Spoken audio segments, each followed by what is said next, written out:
Word, Worship and Prayer. This is Sika, and I'm so excited to have you here. God bless you for being here. So today I have a very special guest with me. I have an amazing woman of God. Her name is Florence, and she's going to tell us about herself and her journey, how she has found purpose in her journey with Christ, her journey in life. And I know it will definitely be a blessing. Welcome to this channel. Thank you so much. Welcome. So tell us about yourself. Who is Florence? Okay, hi, my name is Florence, and I'm a Nigerian. I live in the UK, and I'm the firstborn child of my family. I'm a daughter, I'm a sister. I'm a pharmacy student, and this is my final year. All right. Glory to God. Thank God. Pharmacy, how has it been? Like, tell me all about it. How has it been? Really, pharmacy has been great because God has actually made it great for me. Wow. To be honest, it was a lot of challenges, a lot of stress, and all the rest of them. I had so many challenges with finances. I had so many challenges with coping up my deadlines, and I also do like part-time work. So I'm trying to put everything together. So it was really a stressful year, but I thank God that I got through it. Yeah. Cool. I was able to get through it. Yeah. So it's something I'm really grateful for. Unless you want me to go into details of what happened. Of course. We have you here, and I want you to share as much as possible. Okay. So how long was your course doing pharmacy? Basically, pharmacy is 4 years, but because I've stayed in this country for 5 years now because I did my foundation year. Obviously, and K was in this uni I actually wanted to go to. And the uni I wanted to go to was a different uni, but because I didn't get up to, because I did A-levels and my A-level result wasn't up to the requirement for me to get into pharmacy. So because of that, they offered me a different course, which was chemical engineering. And then I was so desperate to leave the country, to be honest. Then so I was like, no, I'm just going into chemical engineering. Yeah, to leave Nigeria. Yeah. To leave Nigeria, I was like, no, I'm just gonna get straight in chemical engineering. Yeah. But I think of my family, my parents, my siblings, my uncle, and they're like, why should you go and do chemical engineering? Why that's not what you wanted to do? That's not what you want to do. Exactly. That's not your passion. Exactly. That was my passion, but because being desperate and everything, not being patient. But seriously, I learned about patience through this process. I'll come back to that. Yeah. But the thing is, I always wanted to be a pharmacist since I was 7 years old. I just made my choice. I want to be a pharmacist. So I prayed with my grandma. I remember my grandma praying with me because of it. That was it. But then I got to that stage where I'm about to enter pharmacy, and so many things just trying to come in, like going to chemical engineering, and I was like, this is not the plan. This is not the plan, I was like, God, this is not the plan. I really want to go into pharmacy, and you know that I really worked so hard in my A-level. So why didn't I get the grade I wanted to get into pharmacy?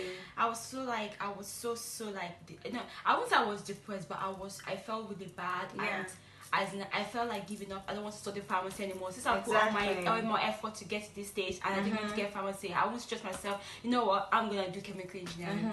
But then my daddy called me very early in the morning, it's 5 a.m.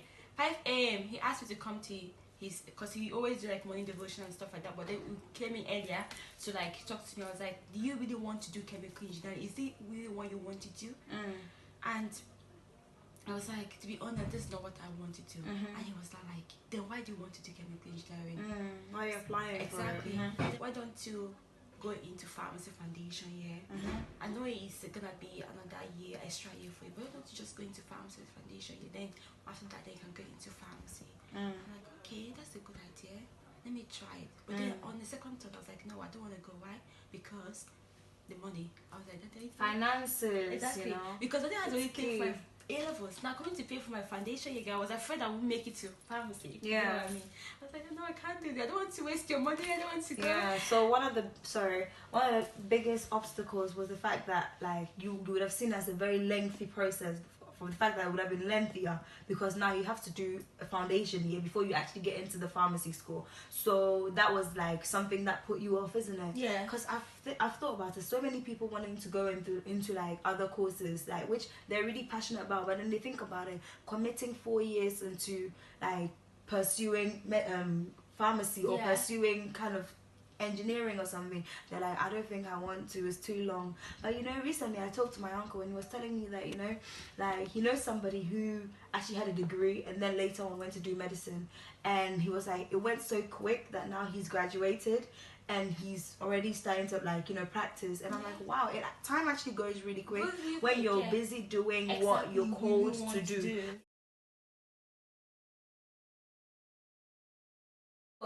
There were struggles, and I encountered so many struggles, so many challenges. So one of the challenges I struggled with was doubt.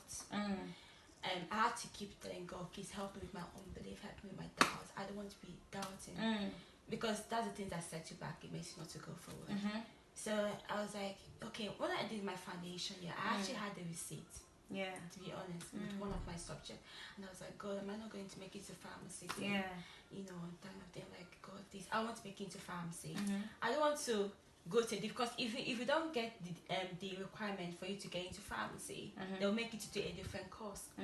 So I did my receipt, God, and I got my result. I didn't know how jealous I was. I was like, I'm finally in pharmacy. I can't believe this. Yes, I can imagine how happy you were. I know when I got my result, God, oh my God, I can't believe it. But the thing is that was there, but I thank God that God doubt, had to, so doubt is one of the biggest things that actually steal purpose out of them, like out of the lives of people. Like as in like God can always meet you at a point of how far you believe in Him, and like He can meet you at a point of how far and how much you believe in Him. Because if you're doubting, it's like you're kind of like shaking. You're carried away by any wind of like any wind of change or any opinion that comes your way. That's doubt for you.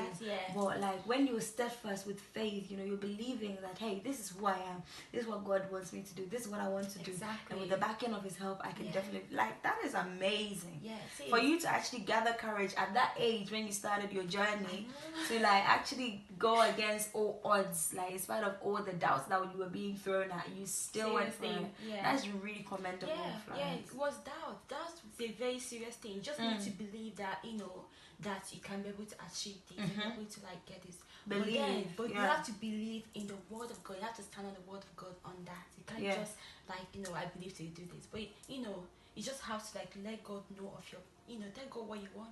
Tell God what you want, to be honest. God revealed. I didn't know I want to be a pharmacist. So at 7 years old, I just said like I want to be a pharmacist, but I didn't know if God is actually that's what God wants me to do. But at that point, I was like, God, please, I want to be a pharmacist. Make me a pharmacist. He did. And He did. Look at you today. He did. And look at me today. After like how many years now? After like 15 years now, I'm not doing pharmacy. But God is being great. What I'm trying to bring out from this is that God listens. He listens to our prayer. Yes. No matter how little, no matter how quiet to God, call on Him. He said, those who call on Him, He generously gives to those who call on Him. So you have to call on Him to give to you. Everything. Wow. Let's just pause here. So anybody, whatever it is that you desire, the desire of the righteous shall not be cut off. That desire that was put inside. The Bible said it is He that gives you the ability to will and to do, isn't it? So He's the one who put that desire inside of you. So you look at yourself and you're like, God, be honest with God and be like, God, this is who I am. But I want to be a pharmacist. I want to be this teacher.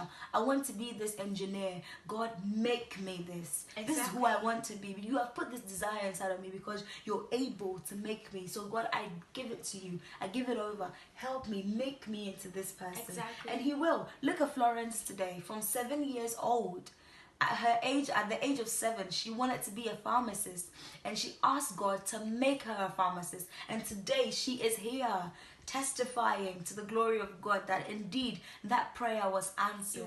We serve a prayer answering God. God will always answer His word, answer your prayer. You're a child of God. It's like coming to your Father with like a question, or coming to your Father with like your birthday list or your present checklist, and He's like, don't worry, I've got you sorted. It's like coming to God in August for your Christmas gift, and He's like, don't worry, Christmas Day, I have it written down. I have your name written in the palm of my hands. I can't forget you, and He will actually come.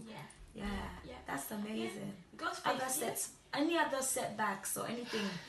Like finances also came in. Finances in the middle of the studies, because of Nigerian inflation, and it was a really big struggle for my dad to support me financially, in terms of my not only about my tuition fee, but my accommodation fee, and my allowances. All this, the inflation really actually changed everything. It actually it ties my heart, to be honest. And I was in that point where I had nothing, literally. But the thing I brought out is that God also provides. If God has called you to a journey, He will provide for you. He will provide. He will provide for you. God never leaves you alone if He has called you to do something. The only thing you need to do is just obey. And allow Him to provide everything for you. And that is one thing I took out from there. I was like, God, you know what? You're the one who made me to start pharmacy. And I know You will not leave me or abandon me. You have promised never to leave me, not to forsake me. That's so basically, the backing of the word of God. I was like, you know what? I'm going to finish pharmacy. I'm going to finish pharmacy in 2019. I told Him, I'm going to finish pharmacy. I feel like finances will not be a barrier. Nothing can be a barrier. Because You have called me into this journey. You get what I mean? So, the thing is that I don't know how the school fees got paid, but I just want to thank God. I know my dad was the one that paid it, but I know it was through God. Wow. God provided. He provided, and I want to say is that God has really blessed me through my daddy. I don't know about every other fathers, but I'm really, really grateful for God, my dad, the kind of dad He put me into, He put me into my care. I'm so grateful, and God has really been good. God is faithful, and He never leave us. He will never forsake us. So all we need to do is tap into God's faithfulness. Wow. Knowing that tap into God's faithfulness. Tap into. So God really transformed me. I used to be a shy girl 5 years ago, and I was so inconfident. Although I know what I want to do, but there's some character that needs to be built. There's a character building. God is a master builder, Like you said, you didn't see yourself as a pharmacist, but you desired to be a pharmacist. And you asked God to make you a pharmacist. So what He did, from what you're saying, I can tell that what He did was that He just transformed you. He made you into a pharmacist. He put everything that you required for life and godliness, everything that you required to be that pharmacist, that godly pharmacist that you are today, He put it inside of you. As He didn't do it all at once. Otherwise, I think your neck would have broken because your head would have been too swollen. But He did it bit by bit. Like the potter, like with the clay, He just does it bit by bit, taking His time, pruning things out, doing bits. I'm not a potter. I'm not into pottery. Please excuse my keywords if they're wrong. But He does it takes His time because He knows that He's gonna finish with a masterpiece. He's gonna finish with something great. And that is purpose. Discovery of purpose through your praises, that indeed God was working, that indeed He was actually working. He was up to something. God is up to something, ladies and gentlemen. God is up to something.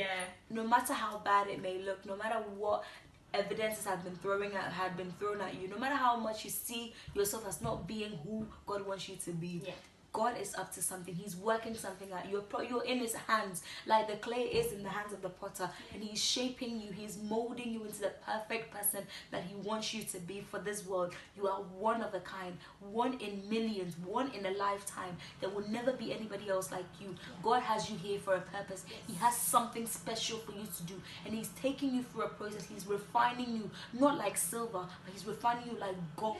Thank you so much for coming here, Florence. Thank you so much. Thank you. God bless you. Thank you so much for being here. May God increase you. May He always cause His face to shine upon you. May you be a blessing into more and more and more and more in this world. I know this is just the beginning. We will hear more from you, and we will hear more testimonies as time goes on, because God is up to something. He's up to something. He is up to something. He's up to something more. Yes, something more than this, because He's a God of abundance. Thank you so much for being here.